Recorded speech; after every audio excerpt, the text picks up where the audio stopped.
السلام علیکم ورحمۃ اللہ وبرکاتہ۔ امید کرتا ہوں ناظرین خیر و عافیت سے ہوں گے۔ یہاں میں حروف مستعلیہ سے متعلق ایک گہری بات عرض کروں گا آپ کے سامنے۔ حروف مستعلیہ کے بارے میں ہم نے یہی سنا ہے کہ حروف مستعلیہ ان حروف کو کہتے ہیں جن کو موٹا پڑھا جاتا ہے، اور وہ 7 ہیں: خ، صاد، ضاد، طا، ظا، غین اور قاف، جن کا مجموعہ ہے خص، ضغط، قض۔ ہم نے ان سے متعلق یہی سنا اور پڑھا ہے کہ حروف مستعلیہ موٹے ہوتے ہیں، لیکن جو میں یہاں میرا مقصد ہے جو بات کرنے کا وہ یہ ہے کہ ان کے اپنے اپنے درجات ہیں۔ حروف مستعلیہ باعتبار حرکات کے ان کے 5 درجات ہیں۔ سب سے پہلا درجہ جو موٹائی کا ہے، جس کو ہم سب سے زیادہ موٹا پڑھیں گے، وہ اس صورت میں ہے کہ زبر ہو اور اس کے بعد حروف مستعلیہ کے اوپر زبر ہو، اس کے بعد الف ہو۔ حروف مستعلیہ کے اوپر زبر ہو، اس کے بعد الف ہو، جیسے قال، قال، قاف کے اوپر زبر ہے، ساتھ میں الف ہے، اس کو ہم سب سے زیادہ موٹا پڑھیں گے۔ اس کے بعد باری آتی ہے زبر کی، جیسے مثال میں دوں گا قد، قد۔ اب اگر ہم اس کو وہ درجہ دیں گے جو ہم نے اس سے پچھلے والے حرف قا کو دیا جب زبر تھا، اس کے ساتھ الف تھا، مثال کے طور پر میں پڑھ کے بتا دیتا ہوں قد۔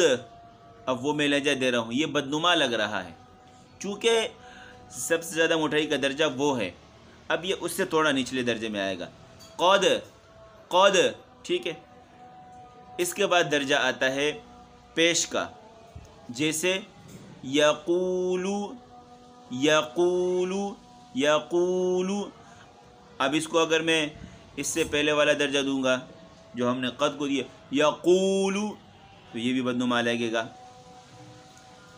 اس کے بعد باری آتی ہے کہ حروف مستعلیہ خود ساکن ہو اور اس کا ماقبل جو ہے زیر ہو۔ حروف مستعلیہ خود ساکن ہے اور اس کا ماقبل زیر ہے، کسرہ ہے، جیسے اقرا، چوتھا درجہ ہے یہ، اقرا، اقرا، تو اس میں زیادہ خوبصورتی ہے۔ اب جو آخری درجہ ہے، 5واں درجہ حروف مستعلیہ باعتبار حرکات کے، وہ ہے زیر کا، جیسے مثال میں دوں گا قیلہ۔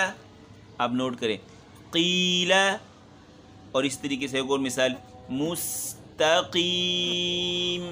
قی، قی، نوٹ کریں آپ۔ تو یہ آخری درجہ ہے۔ 5 درجات تھے جو میں نے آپ کے سامنے عرض کر دیے۔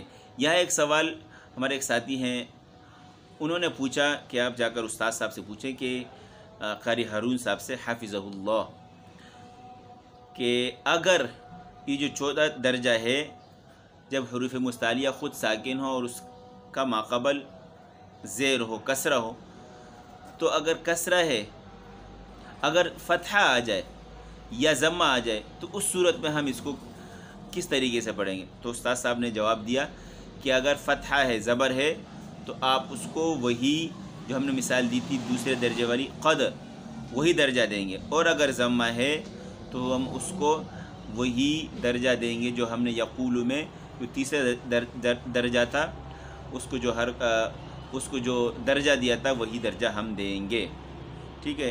امید کرتا ہوں آپ کو اس ویڈیو سے فائدہ ہوا ہوگا۔ اسی کے ساتھ میں اجازت چاہتا ہوں، اپنا خیال رکھیے گا، اللہ حافظ۔